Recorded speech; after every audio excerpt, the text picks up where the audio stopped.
Bonjour et bienvenue à vous qui venez de cliquer sur cette vidéo. Vidéo toute particulière puisque c'est la dernière pleine lune de l'année 2021. Alors c'est vrai, certains préfèrent les nouvelles lunes, les vidéos de nouvelles lunes parce qu'elles permettent de semer des graines. Mais les vidéos de pleine lune sont tout aussi importantes parce qu'elles permettent de récolter justement. La pleine lune c'est quoi? Mais c'est la mise en lumière, ce sont les premiers résultats, c'est une période de choix, de continuité. C'est vraiment le moment où l'on est, où l'on doit, je dirais, nourrir la gratitude. La gratitude des récoltes, c'est vrai. Et si on récolte pas, eh bien, la gratitude pour ce qu'il se passe derrière. Parce que lorsqu'on sème une graine, en général c'est lors de la nouvelle lune, on sème une graine et on s'attend à ce qu'elle s'enracine un petit peu, et puis qu'elle puisse, juste à peine enraciner pour qu'elle puisse, hop, sortir de terre.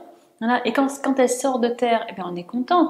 Et c'est un petit peu cet état d'esprit du Gémeaux. D'ailleurs, nous allons parler de la pleine lune qui se forme dans le signe des Gémeaux. C'est ça le Gémeaux, c'est cette graine qui sort de terre et qui est toute heureuse de découvrir enfin le monde. Donc cette curiosité, cet épanouissement là et puis je dirais aussi cette vivacité, cet émerveillement. Enfin tout ça, c'est le champ lexical du Gémeaux. Donc lorsque l'on arrive en période de pleine lune et qu'on n'observe pas justement cette trouée là, cette percée, eh bien on peut être un peu déçu. Mais lorsque l'on ne perçoit rien encore, c'est que les choses se passent à l'intérieur. Et il faut être reconnaissant pour ça, pour ce qu'il y a à l'intérieur. Donc lors de cette vidéo, ce que je vais faire, c'est que je vais vous présenter dans un premier temps ce ciel de pleine lune, du 19 décembre. Et puis ensuite, on abordera justement l'attitude à avoir, cette gratitude à nourrir et à cultiver pour parler des vœux. Vous savez, lors de la nouvelle lune, on parle des vœux. Lors de la pleine lune, on parle de la récolte et surtout de la gratitude à cultiver pour pouvoir faire advenir ce que l'on veut. Bien, nous verrons ça lors de la seconde partie de la vidéo et on terminera par une séance d'astrologie hypnotique, ce qui permettra d'ancrer les mots-clés de cette pleine lune en Gémeaux. Voilà, ça commencera en face caméra et ça se poursuivra avec une piste audio, le son de ma voix ainsi qu'une image, probablement la constellation des Gémeaux à l'écran. En deux mots, qui suis-je? Je m'appelle Noémie Kléber, je suis enseignante en PNL, en hypnose à l'Institut France Hypnose Formation de Paris. Je suis aussi coach et formatrice d'orientation jungienne. J'ai bien d'autres cordes à mon arc, mais celle que je souhaite mettre en avant, là, c'est vraiment ma passion pour l'astrologie. J'adore l'astrologie, je trouve que c'est vraiment très pertinent, intéressant et utile pour comprendre d'où on vient et où on va, quelles sont nos ressources, nos qualités innées, ce sur quoi on peut s'appuyer pour sublimer ce qui semble moins évident dans un thème, ce qui semble plus compliqué. Voilà. Je suppose que vous connaissez déjà notre application BeWow. Si ce n'est pas encore le cas, alors je vous invite à la télécharger et à la tester. C'est vraiment une très jolie application. C'est votre astrologue de poche. Donc, je vous invite à aller la consulter pour vous faire votre propre avis. Alors, sans plus tarder, que se passe-t-il dans ce ciel de pleine lune? Bon, déjà, ce qu'on peut dire, c'est que nous avons la Lune à 27 degrés du signe des Gémeaux et le Soleil à 27 degrés du signe des Sagittaires. Il y a donc un axe. Cet axe-là, c'est un axe mutable, un axe dynamique, un axe vraiment dévoué au mouvement, à la mobilité, même au déplacement. C'est un axe qui est très intéressant en cette fin d'année parce qu'il nous permet de faire un pont entre les gens, de leur permettre de se relier, de leur permettre de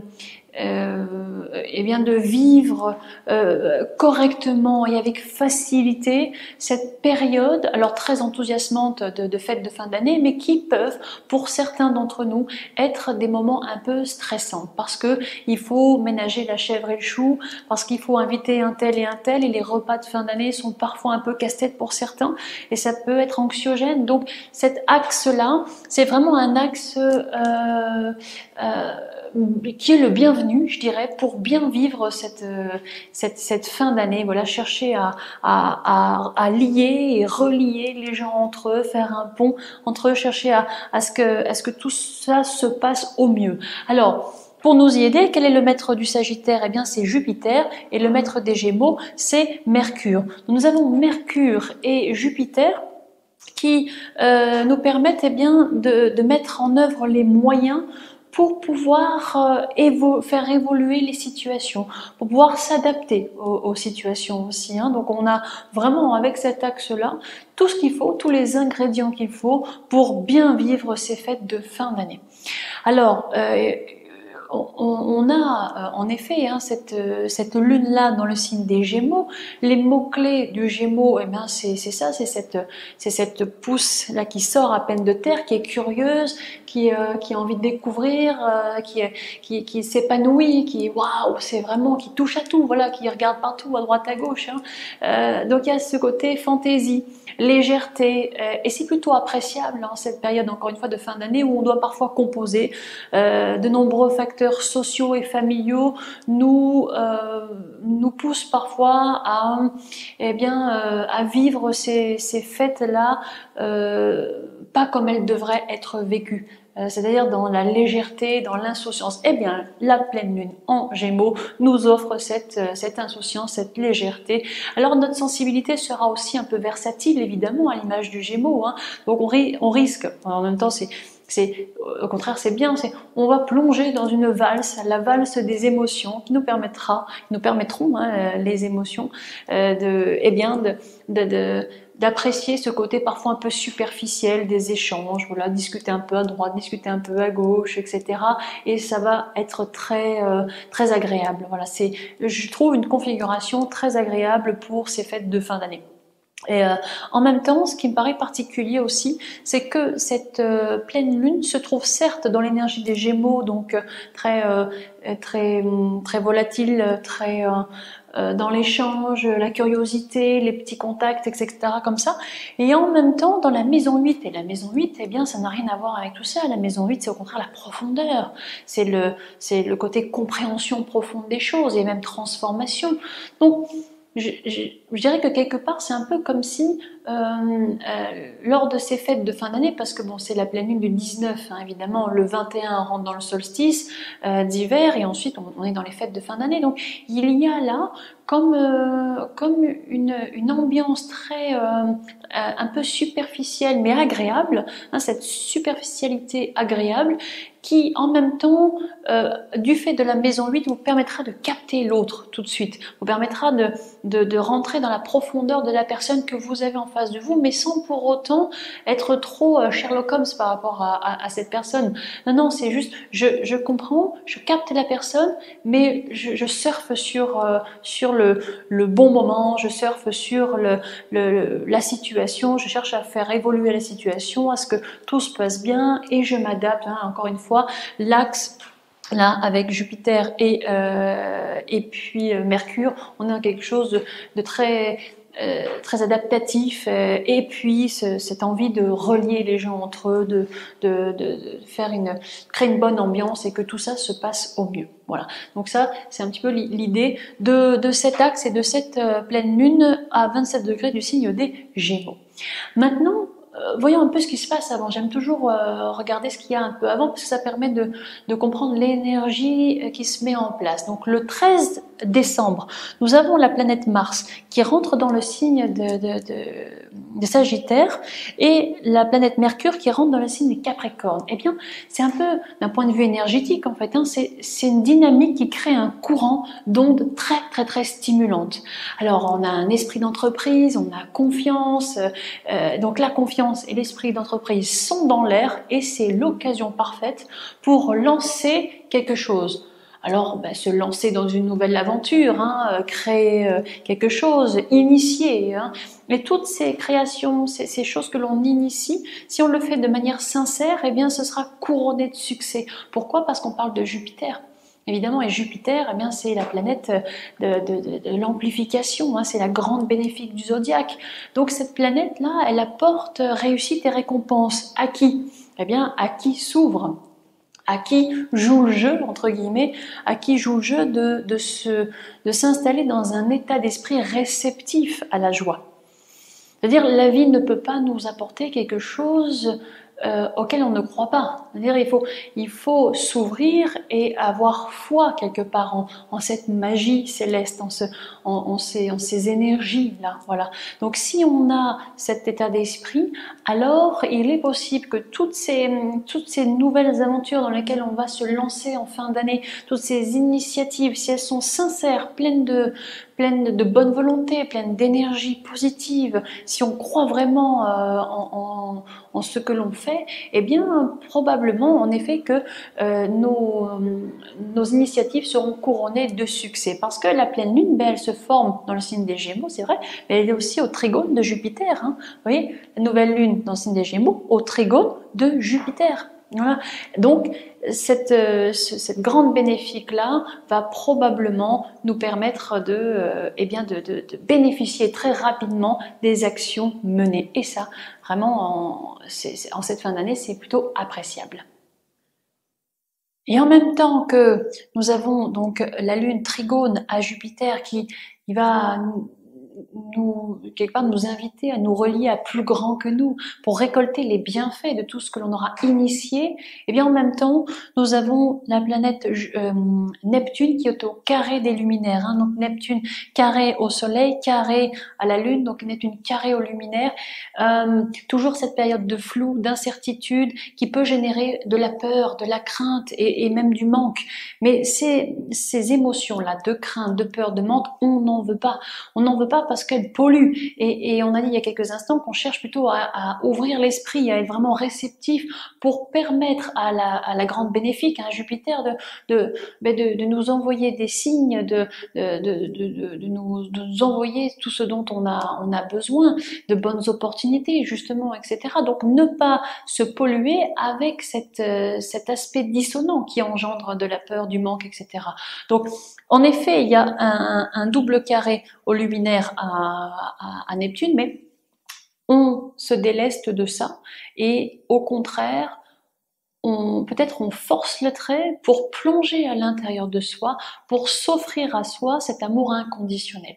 Voilà, cet amour qui se passe de conditions. En conscience, on se dit, c'est normal que en cette période de fin d'année, il y ait beaucoup de points d'interrogation, que je sens qu'il y ait des zones de flou, d'ombre, des choses que je ne comprends pas, des choses que je n'arrive pas à résoudre. Mais c'est normal, il y a un double carré au luminaire, donc Neptune, elle est comme ça. Quand elle est au carré au luminaire, elle trouble. C'est une période trouble. Il n'y a pas vraiment pas de réponse claire. Donc ne pas attendre de réponse claire et plutôt que de se laisser aller à certains sentiments que je ne renomme plus parce qu'on ne va pas les ancrer, hein, au contraire, on plonge à l'intérieur de soi et on va s'apporter de la sécurité à soi.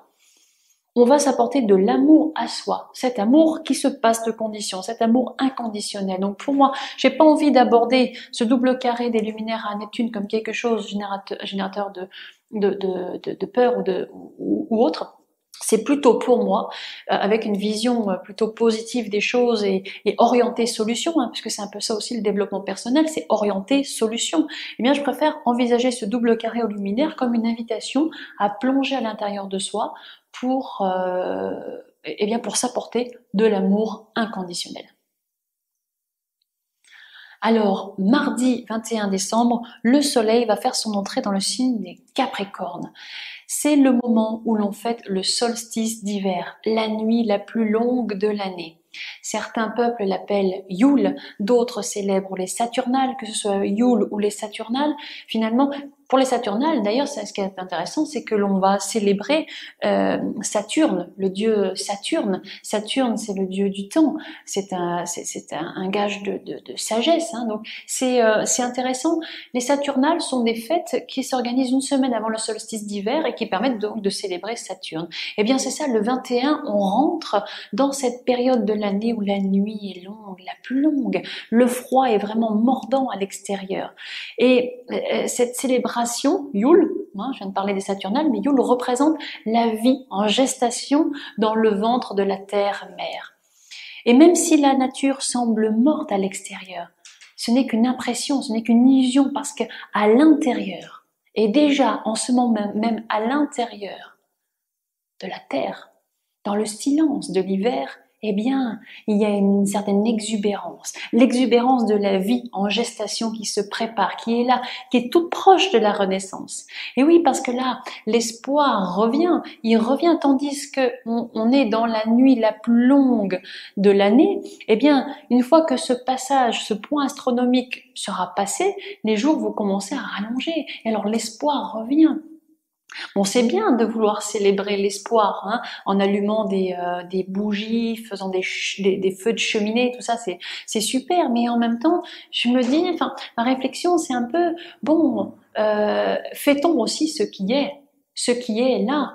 Nourrir l'espoir, c'est bien, mais il y a aussi là quelque chose d'important à fêter, c'est cette nuit la plus longue, c'est ce solstice d'hiver, voilà. Et ce passage du 21 décembre dans l'énergie du Capricorne, ça aussi c'est intéressant. Le Capricorne, c'est un signe de terre, un mode cardinal. C'est une énergie qui symbolise le dénuement, la concentration, la lenteur. C'est une énergie aussi féminine, introvertie, silencieuse, discrète. C'est une invitation, je dirais, quelque part à faire un break, voire même une retraite. Mais pour y faire quoi? Eh bien, pour rentrer en imagination quelques instants dans la peau d'un Capricorne. Et qu'est-ce qu'on y trouve dans la peau d'un Capricorne? Eh bien, on y trouve de la sagesse. Et surtout, on trouve quelqu'un de libéré du regard. Du regard et du jugement que l'on peut avoir envers soi, cet auto-jugement, hein, ce gna-gna-gna négatif, et même du jugement envers l'autre. Voilà, c'est cette liberté du jugement, cette paix intérieure. Et le signe du Capricorne, il porte l'énergie de Saturne. On parlait des Saturnales il y a quelques instants. L'énergie du Capricorne, c'est une invitation à développer sa sagesse. Donc c'est ça aussi que nous propose le Céleste.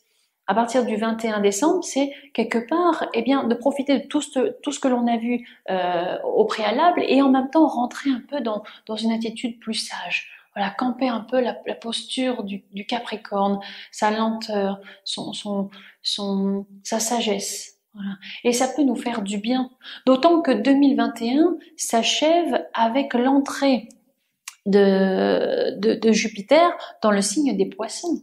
La grande bénéfique va rentrer chez elle, et ça c'est un gage de paix, hein, c'est un gage de, je veux dire, c'est un message d'espoir pour 2022, parce qu'il y a comme avec Jupiter qui rentre chez elle dans le signe des Poissons, il y a comme un éveil à la conscience vers plus de bonté et plus de bienveillance, et probablement face à la souffrance, à la misère. Et ça, c'est plutôt une très bonne chose. Hein. Voilà, cette énergie bienveillante de Jupiter qui vient rejoindre les vibrations de compassion des Poissons.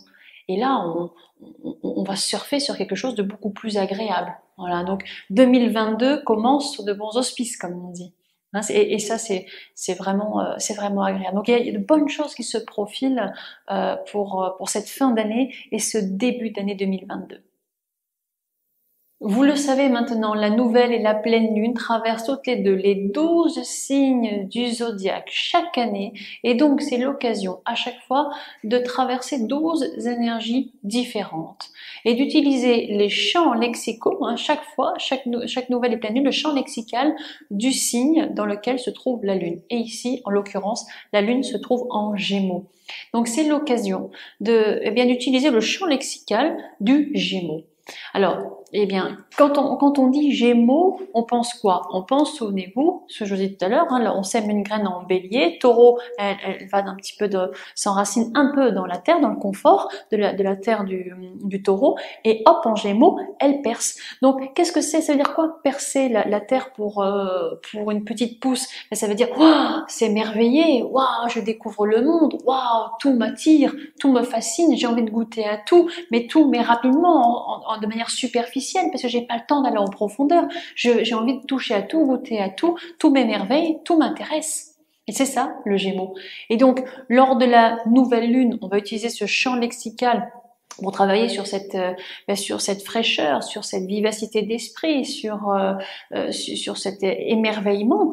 Et lors de la pleine lune, eh bien, on peut aussi se débarrasser des travers, entre guillemets, du signe, et là, en l'occurrence, du Gémeaux. C'est-à-dire, eh bien, de se débarrasser du manque de concentration, du manque de volonté, le fait de s'ennuyer facilement, le côté fivrole, justement, léger, côté double jeu. On peut aussi en profiter pour se libérer, se débarrasser des allergies des saisons, hein, les allergies saisonnières. Voilà. Donc là, à la pleine lune, on peut en profiter pour se débarrasser de tout ce qui est monotone. Voilà, la monotonie qui est à l'inverse du Gémeaux. Hein, le Gémeaux qui, waouh, s'émerveille de tout, découvre comme ça, ouvre grand ses yeux. Hein. Je pense à la petite pousse qui sort de terre et qui découvre le monde. Donc, on va lors de la pleine lune favoriser le fait de se débarrasser de tout sentiment de monotonie. Voilà, ça serait vraiment une bonne chose. Hein, voilà. Alors, bien sûr, on fait toujours comme si c'était déjà là. Hein. Ça pourrait être, j'ai trouvé un travail stimulant qui me permet d'être vif d'esprit, d'être alerte. Hein, imaginez quelqu'un qui a envie de se débarrasser de la monotonie. Voilà, quelqu'un qui est dans une vie qui est monotone, il n'est pas bien, eh bien, il pourrait en profiter pour se dire, tiens, le 19, lors de la pleine lune en Gémeaux, je rédige, waouh, j'ai trouvé un travail qui me rend heureux, qui me stimule, je suis tout le temps stimulée, je reste vif d'esprit, alerte, et ça me remplit de joie, de gratitude, et merci la vie pour ça. Alors qu'au moment où il rédige, il est dans une vie tout à fait monotone. Mais puisque c'est la pleine lune en Gémeaux, il peut en profiter pour se débarrasser de la monotonie et mettre à la place quelque chose qui correspond au champ lexical du Gémeaux. En l'occurrence, le côté stimulant, la vivacité d'esprit, le côté vif, merveilleux, émerveillement, waouh. Voilà. Et donc, il rédige quelque chose au présent, comme si c'était déjà là, et en étant convaincu. Vous vous souvenez que le cerveau ne sait pas faire la différence entre ce qui est imaginé et réellement vécu. Donc le fait de s'imaginer avoir trouvé un travail stimulant va permettre à son cerveau de créer probablement toute une déferlante hormonale qui va créer une nouvelle réalité. Et si je crée une nouvelle réalité mentale, finalement ça part de moi. Et si ça part de moi, j'émane ça. Et si j'émane ça, il y a fort à parier que l'univers va me renvoyer ça en boomerang. Surtout si je respecte ces règles-là, qui sont finalement des règles assez simples, c'est d'utiliser le champ lexical du signe dans lequel se trouve la lune. Voilà.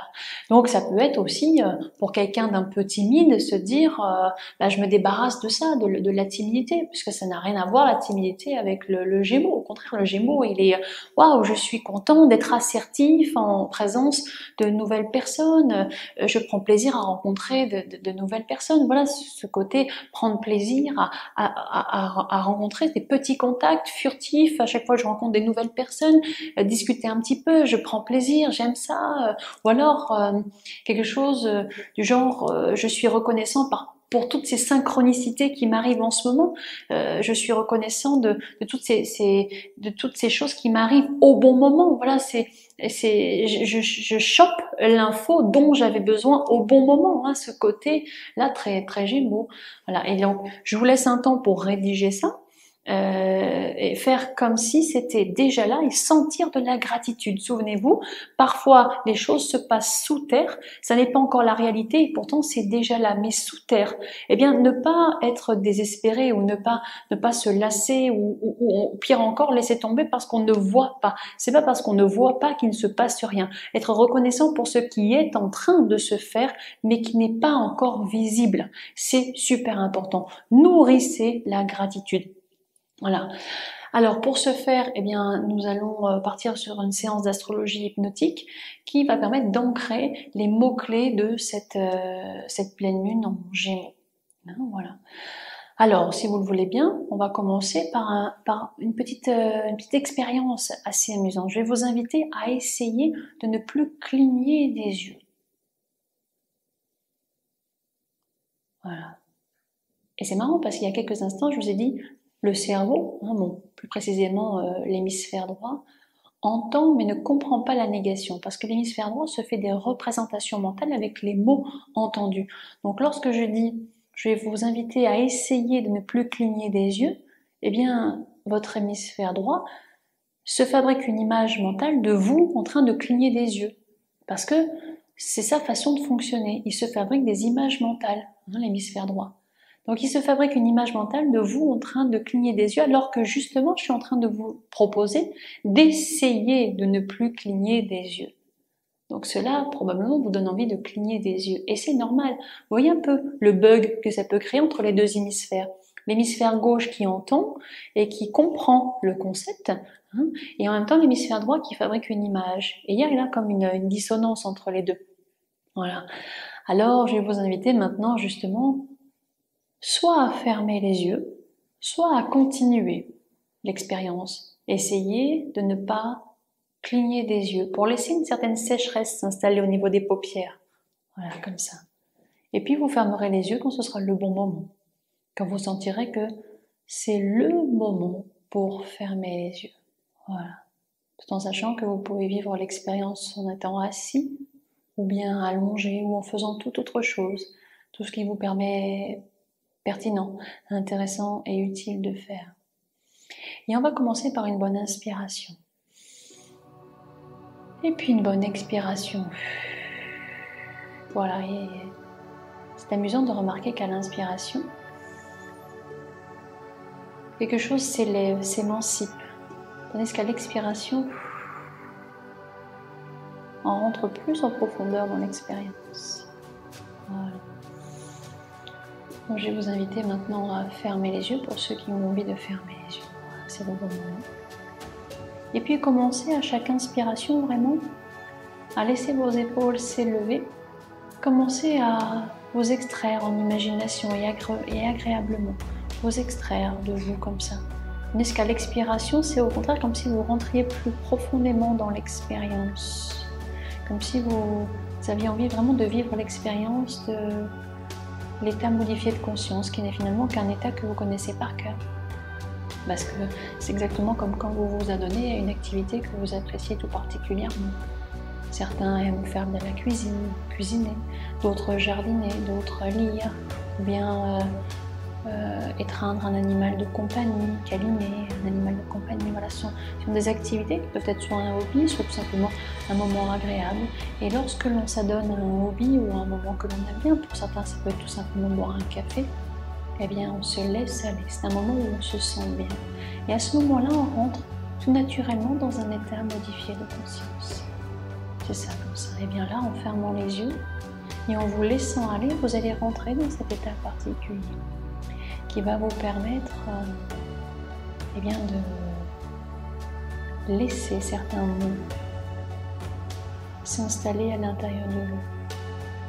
Certains mots vont venir s'ancrer à l'intérieur, vont venir des mots-clés, des mots qui vont résonner en vous, qui vont permettre une transformation, se transformer agréablement. Tandis qu'à l'inspiration, vous échappez de plus en plus, vous vous dédoublez agréablement et en toute sécurité. À l'expiration, vous vous enfoncez dans votre siège, ou bien dans votre lit, sur le support qui vous supporte, ou bien dans l'expérience dans laquelle vous vous trouvez. Voilà, c'est très bien comme ça. Très bien, et vous remarquez peut-être que la déglutition ralentit. Voilà, comme ça. Vous inspirez et vous expirez. Voilà, et c'est de plus en plus agréable. Voilà, de plus en plus facile de se laisser aller, de plus en plus simple pour se laisser glisser. Voilà, comme ça, et ma voix va tranquillement devenir la voix de quelqu'un d'autre. Un bruit, un son, ou tout simplement se transformer.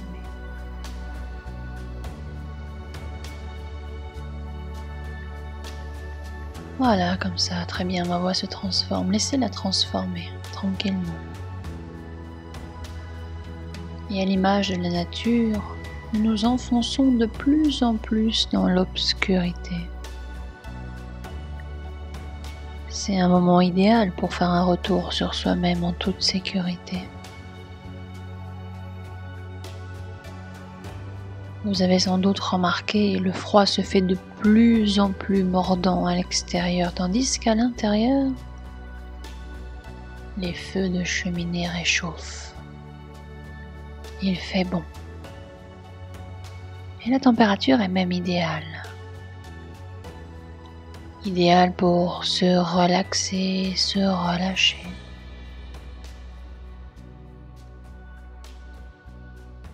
D'ailleurs, j'aperçois quelques bougies s'allumer ici et là. Comme vous, la nature est au repos. La sève se concentre sous la terre alors que tout semble paisible, calme et silencieux. Et pourtant, la vie foisonne à l'intérieur. Une renaissance se prépare en silence. Lentement et avec sagesse.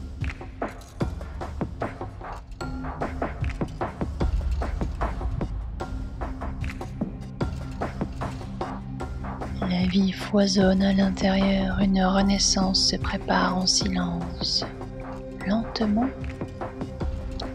avec sagesse et détermination.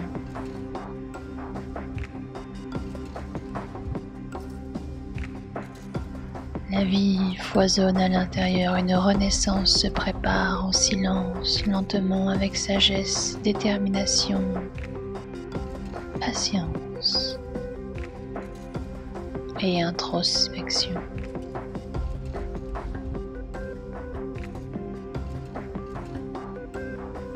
D'ailleurs, c'est peut-être le bon moment pour rentrer en soi, en silence. Célébrer la nuit.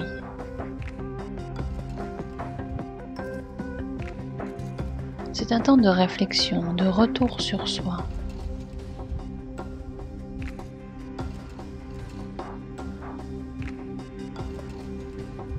De toute façon, le solstice d'hiver, c'est tout un mouvement interne de mûrissement.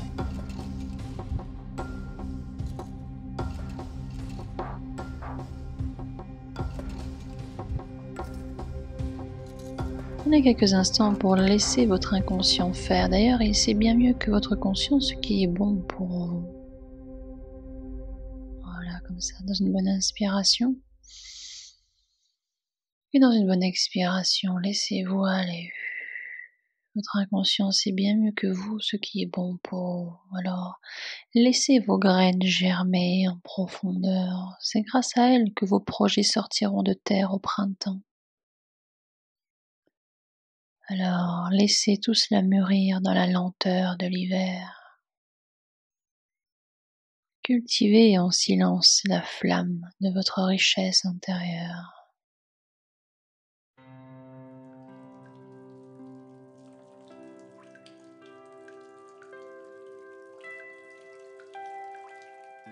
D'ailleurs, la légende raconte que Saturne est une planète qui nous connecte entièrement à notre condition humaine, à sa temporalité. Et elle nous rappelle que la douleur de l'incarnation ne peut être transcendée qu'à partir du moment où nous acceptons de transformer nos épreuves de vie en leçons de sagesse. La planète Saturne nous rappelle que la douleur de l'incarnation ne peut être transcendée qu'à partir du moment où nous acceptons de transformer. À partir du moment où nous acceptons de transformer nos épreuves de vie en leçons de sagesse. Et laissez le plomb se transformer en or. Laissez les peurs devenir amour et conscience. Laissez certaines frustrations devenir sagesse et plénitude.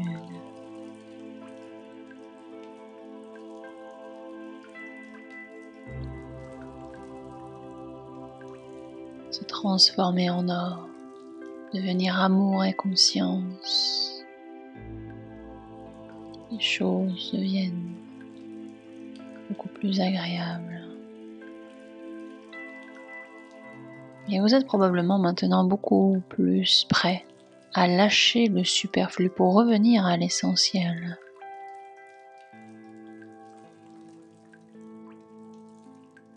Alors je vais faire un décompte de 5 à 1 et lorsque je prononcerai le chiffre 1, vos yeux s'ouvriront pour revenir pleinement à l'ici et le maintenant, mais vous avez encore un peu de temps.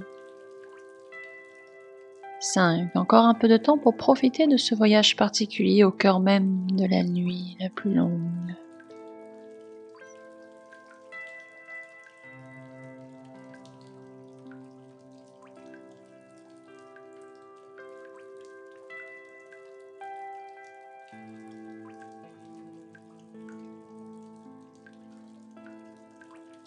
Vous pouvez faire cet apprentissage de manière consciente ou inconsciente, ou même ne pas encore remarquer combien vous avez déjà appris à patienter, à attendre votre heure, car oui, votre heure viendra. 4. Peut-être laisser la partie plus inconsciente venir gagner la partie plus consciente pour ne faire plus qu'une seule et même personne, c'est-à-dire vous, qui êtes là confortablement installé. 3. Alors que vous vous sentez revenir pleinement là où vous êtes, vous entendez probablement mieux le son de ma voix. Voilà, vous entendez probablement mieux le son de ma voix qui vous a accompagné dans ce travail particulier, ou en tout cas, vous m'entendez probablement plus distinctement et de plus en plus, de mieux en mieux, entendre le son de ma voix, les diverses sollicitations présentes dans votre environnement. Voilà, c'est ça, de plus en plus présent, de plus en plus là. Et 1. Ouvrir les yeux lorsque ce sera le bon moment. Et puis surprenez-vous dans les minutes, dans les heures, les jours qui suivent. Surprenez-vous à avoir des pensées différentes de d'habitude. D'autres pensées, d'autres réflexions, comme si vous n'étiez plus tout à fait la même personne et peut-être un peu plus en accord avec vous-même. Je vous invite dans les jours prochains à renforcer ce travail avec la séance d'astrologie hypnotique consacrée à la saison de l'hiver. Et surtout, prenez soin de vous.